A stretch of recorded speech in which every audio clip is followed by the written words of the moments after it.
muchacho de los ojos tristes, ¿por qué te vas? Yo soy rebelde porque... La triste historia detrás del éxito de Janet, nadie lo sabía en aquel entonces. Pero detrás de esa voz suave, casi susurrada, había una tristeza que no se podía disimular. La melodía era inmortal, pero nació del abandono, de una infancia rota y de una juventud marcada por el silencio. Janet cantaba como si su alma estuviera atrapada en una jaula, y lo estaba. Mientras medio mundo lloraba con ¿por qué te vas?, ella también lloraba, pero por dentro. No por amor, sino por todo lo que había perdido antes de convertirse en leyenda. Porque a veces, el mayor error de la fama es esconder el dolor detrás del éxito. Era una melodía que sonaba como el viento en una tarde de otoño. Suave, frágil, casi como un suspiro que no se atrevía a convertir en grito. Así era la voz de Janet. Pero detrás de esa dulzura había una herida abierta. Una herida que empezó mucho antes de que su voz llegara a la radio. Janet Ann Dimmock nació en Londres, en el año 1951, hija de madre canaria y padre belga. Cuando apenas era una niña, su familia se desmoronó. Primero vino la separación, luego el desarraigo. Y con apenas 12 años, Janet ya estaba mudándose de país en país, sin una raíz fija, sin una infancia tranquila. ¿Lo recuerdas? Esa sensación de no saber dónde perteneces, ella la conoció demasiado pronto. Vivió en los Estados Unidos, en Cuba y luego en España. Y fue allí, entre acentos que no eran el suyo, donde comenzó a cantar en inglés como una forma de no sentirse tan sola. Pero no cantaba para el mundo, cantaba para sí misma, cantaba para no llorar. Sin embargo, su voz llegó a oídos de un grupo emergente llamado Picnic. Y fue así, sin buscarlo, sin quererlo, que Janet entró al mundo del pop español. Tenía solo 16 años. Su primer gran éxito fue Cállate niña. Una canción que parecía escrita a su medida, inocente, melancólica, como un susurro entre lágrimas. La canción fue un éxito en 1968, pero mientras todos la cantaban con una sonrisa, ella empezaba a alejarse. No le gustaba la fama, no le gustaban los escenarios, y mucho menos sentirse atrapada en una industria que la veía como una muñeca de porcelana, no como una artista con corazón y cicatrices. Pocos lo sabían, pero Janet decidió abandonar la música justo cuando su carrera despegaba. Se casó, tuvo una hija, y durante un tiempo, desapareció.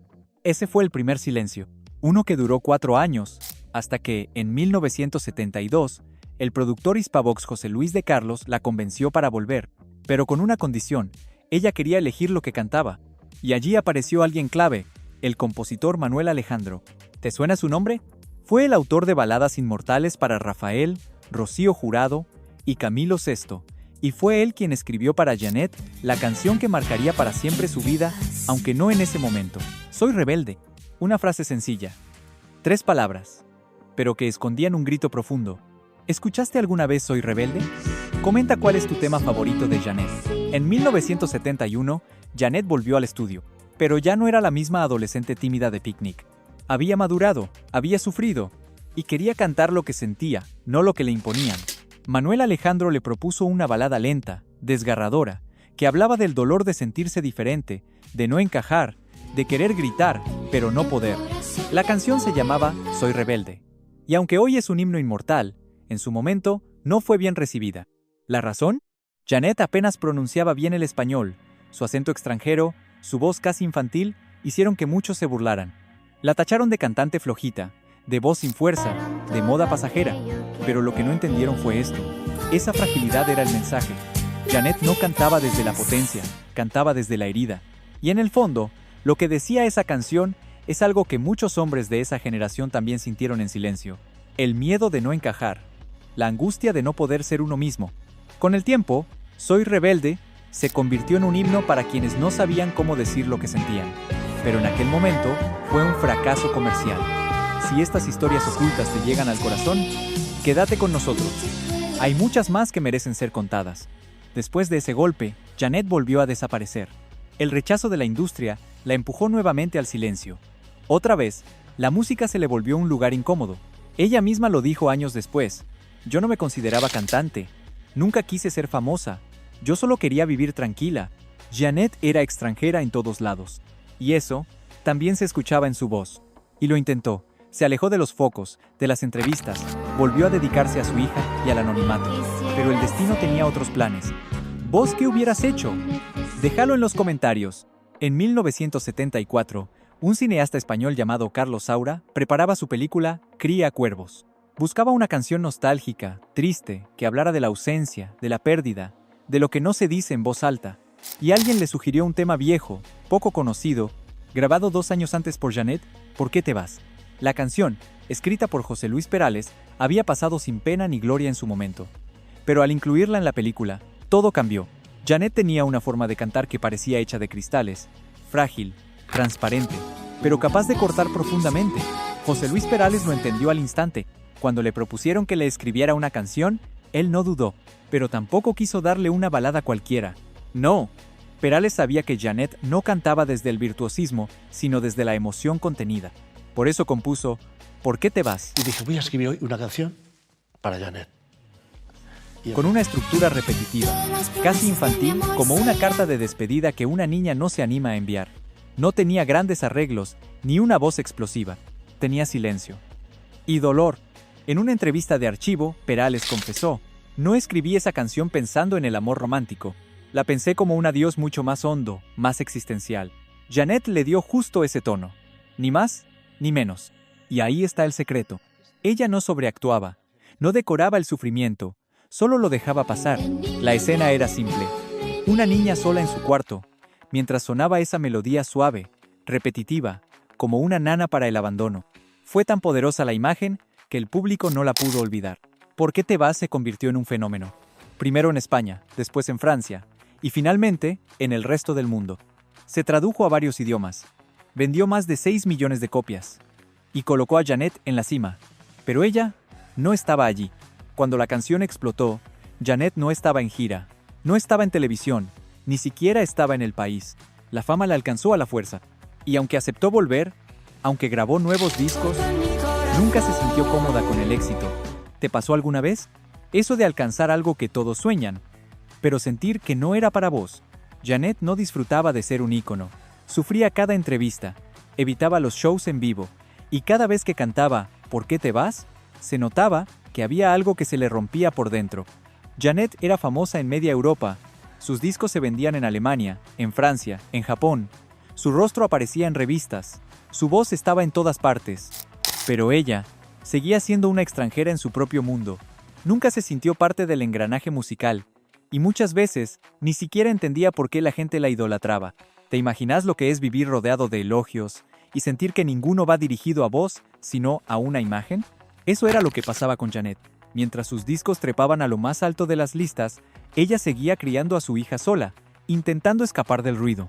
Para Janet, la maternidad no fue un obstáculo, fue un refugio, un espacio donde podía ser simplemente ella, sin que nadie le exigiera perfección, ni una nota exacta, ni una imagen impecable. Cuidar a su hija fue lo único que no delegó nunca.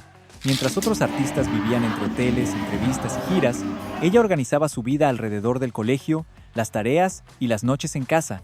Hay una foto perdida, publicada una sola vez en una revista alemana en 1979. Se la ve con el pelo suelto, sin maquillaje, leyéndole un cuento a su hija en un sillón desvencijado. No hay micrófono, no hay público, solo ternura. Y tal vez esa fue la versión más auténtica de Janet. Y sin embargo, la industria no dejaba de pedirle más. Más baladas, más fotos, más entrevistas. Si esta historia te conmovió, no te pierdas los próximos videos. Suscríbete, sigamos. Durante los años 70, Janet grabó canciones que hoy son consideradas joyas del pop melancólico. El muchacho de los ojos tristes, Frente a frente, Corazón de poeta. Canciones que hablaban de despedidas, de desencuentros, de amores que se iban sin explicación. Muchos pensaban que era un personaje, un artista que interpretaba tristeza. Pero no, esa era su verdad. Cada nota venía de una herida real. Pocos sabían que en su vida privada, Janet sufría ataques de ansiedad, que tenía miedo escénico, que lloraba antes de subir al escenario. Y aún así, lo hacía, porque de algún modo, sabía que su voz le servía a los demás para sanar. Como si en cada palabra susurrada, alguien más pudiera ponerle nombre a su propio dolor. Janet nunca rompió una guitarra en escena, nunca escandalizó con su vida personal, ni fue protagonista de peleas públicas, pero su rebeldía fue otra. La de mantenerse fiel a sí misma en un mundo que intentaba moldearla. Y eso, en los años 70, era revolucionario. En una industria dominada por estereotipos, ella eligió mostrarse como era, débil, melancólica, diferente. Y eso la convirtió en símbolo. Especialmente en países como Francia, donde fue adorada como una musa de lo etéreo, de lo inexplicable. A finales de los años 80, el nombre de Jeanette dejó de sonar en las radios. La industria cambió. El público buscaba otras voces, otras caras. Pero algo curioso pasó. Mientras en España muchos la daban por olvidada, en Alemania, Japón y América Latina, su figura se volvió de culto. Se vendían discos importados. Sus canciones eran versionadas por nuevas bandas. Y miles de personas empezaron a buscar esos vinilos que guardaban la tristeza de una época. En un foro español de coleccionistas, un usuario escribió: "Cuando escuché Soy Rebelde por primera vez, tenía 15 años. Hoy tengo 70. Y aún no sé si esa canción me salvó o me acompañó mientras me rompía". Otro, desde Colombia, comentaba: "Mis padres discutían en la cocina, y yo ponía, ¿por qué te vas en el radiocasete?". Era como si alguien me entendiera en medio del ruido. Y quizás el más conmovedor fue este. Publicado por una mujer chilena, cantaba bajito en el colectivo, con los ojos cerrados. Mi hija me preguntó una vez por qué me emocionaba tanto. Le dije: "Porque esta mujer está cantando lo que yo no me animo a contar". Jeanette nunca supo del todo cuánto acompañó, pero los que la escuchaban, sí lo sabían. ¿Lo viviste? Esa sensación de escuchar una canción vieja y volver a un lugar, a una persona, a una versión de voz que ya no existe. ¿Cuál fue esa canción que te hizo volver a un momento que ya creías olvidado? Leerte también es revivir. Jeanette tenía ese poder, el de convertir la nostalgia en un puente. Si alguna vez una canción te hizo viajar en el tiempo, este canal es para vos. Nunca necesitó un escándalo para que la recordaran, ni una gira millonaria, ni una campaña de marketing. Solo necesitó lo que muy pocos tienen, verdad. Esa verdad que se filtra entre cada palabra de frente a frente, esa canción que, aunque la hayas escuchado 100 veces, te sigue estremeciendo en la parte en que dice: "Tú me obligaste a mirarte de frente". No gritaba, no desafiaba, pero su voz llegaba donde otras no podían. Frente a frente, bajamos la... Quizás porque venía de un lugar real, de la soledad, del abandono, del dolor de haber sido incomprendida desde niña. En los años 90, Jeanette volvió a los escenarios, pero en pequeños formatos. Teatros chicos, acústicos, encuentros íntimos. Era como si finalmente hubiera encontrado su lugar. Ya no era la estrella impuesta por la industria. Era una mujer madura, frágil aún, pero en paz con su pasado. Jeanette nunca hizo una última gira, ni una rueda de prensa, ni un disco de despedida. Simplemente dejó de aparecer. Los pocos conciertos que dio en los años 90 fueron íntimos, sin carteles ni promesas. Una guitarra, una luz tenue, y su voz, aún más baja que antes. Uno de los últimos fue en Sevilla, un pequeño teatro con menos de 100 personas. Al terminar, no hubo bises, solo una reverencia, y el telón bajó. Ese fue su adiós. Silencioso, fiel a su estilo. Y entonces ocurrió algo hermoso. Jóvenes que no habían nacido cuando ella cantó por primera vez, empezaron a descubrirla. Muchas artistas de su generación desaparecieron del mapa sin dejar rastro. Algunas cambiaron de rumbo, otras no soportaron el peso de la fama, pero Jeanette quedó suspendida en un rincón especial del recuerdo. No por sus escándalos, ni por estadísticas de ventas, sino por esa sensación única que dejaba en quien la oía. Una mezcla de ternura, abandono y verdad. Como si el tiempo no la tocara, como si, en lugar de cantar, murmurara desde otro plano, donde no hay prisa, ni ruido, solo emoción. Bandas indie, músicos de culto, y hasta cineastas volvieron a usar su música en películas, como si esa tristeza no tuviera fecha de vencimiento. Jeanette no buscó ser un ícono, pero en el silencio, algo extraño ocurrió. Mientras ella vivía alejada de la industria, su voz empezó a reaparecer en lugares inesperados. Una banda francesa de pop alternativo la incluyó en su setlist como homenaje. Una directora de cine japonesa utilizó Corazón de Poeta para una escena sobre el duelo.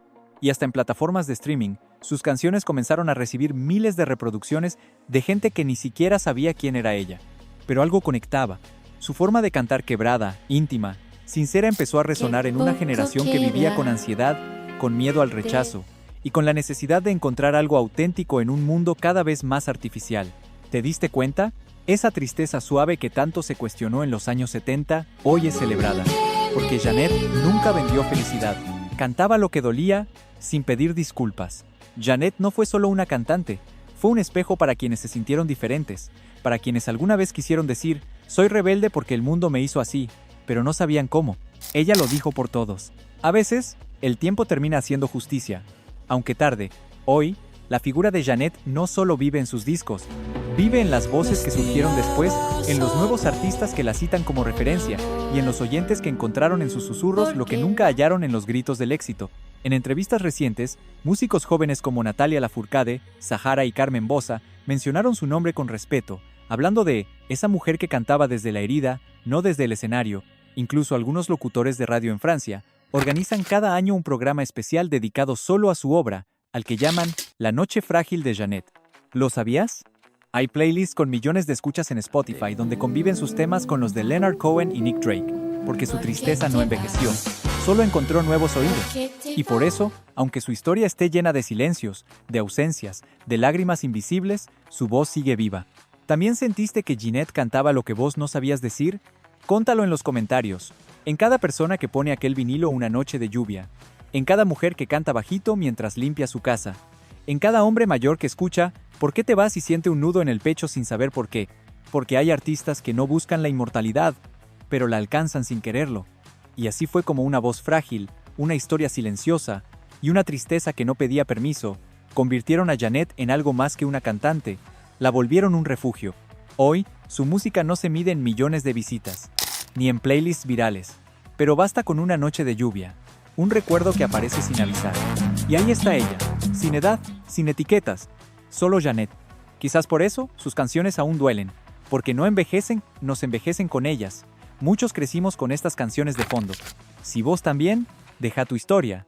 Es parte de lo que somos. Y si esta historia te tocó por dentro, te va a conmover estos clásicos. Clásicos que escuchabas de joven y hoy siguen tocando el corazón, pero esa historia te la cuento acá.